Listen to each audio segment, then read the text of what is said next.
we are expecting from this union budget is that real estate industry should be given industry status, which will definitely enable all the developer community to get cheaper loans from the banks, financial institutions, and further when we'll get cheaper loans, we'll be able to complete our projects at faster pace, and consumer will definitely get benefit out of it, and all the stakeholders involved in this development business will get benefited out of this. Secondly, what we are looking for is that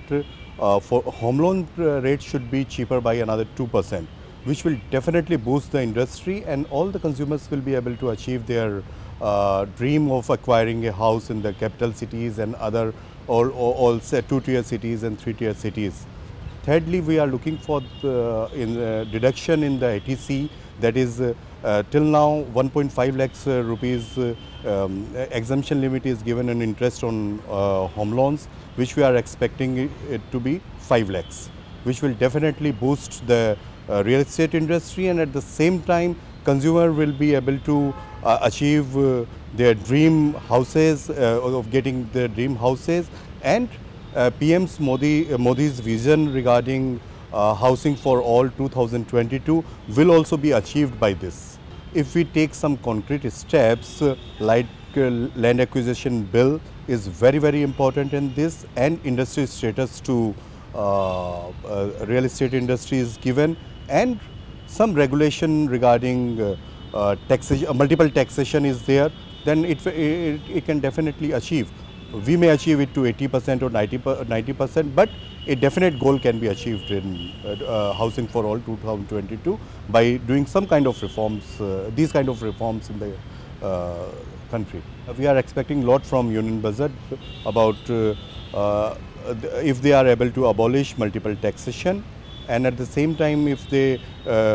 bring real estate industry into GST ambit or some kind of turnover tax, then it will definitely be good for the industry. I think there is one more problem is there in the industry about the circle rates. The government circle rate are too high than the actual prices of the property, which is definitely not letting the buyers purchase the goods, and at the same time developers are also not able to sell because income tax department is doing deemed profit and deemed gift tax they are putting up. So if they can avoid this, then it will be too good for the industry. Make in India is a concept in which if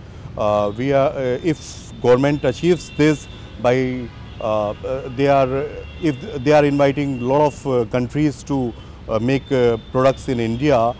which will definitely boost our infrastructure, job creations, and other sectors, tourism, health tourism, all kind of sectors will grow because of this made in India. So real estate industry will also grow because of this, and it will definitely I think boost or will reduce the deficit of union budget also. Government has done some changes in FDI regarding the what you call the upper scale of investment, like 50,000, 5 lakh square meter of 50,000 square meter of project, they have reduced it to 20,000. Just like this, if we 100% FDI is there, then definitely all the developers will be able to get easy finance for the land also, which we are not allowed to take in from the banks or nationalized banks. This will really boost the industry. Again, I have to come back on this point that land acquisition is very important. You will be able to create smart cities when land acquisition bill is taken care of. Once if you are able to collect a large chunk of land, then all the developers including ABA Corp also will be able to contribute in the smart cities. We can have, according to our capital and according to all finances from the financial institutions, we can contribute a lot of things to smart cities, and definitely whole India can grow together.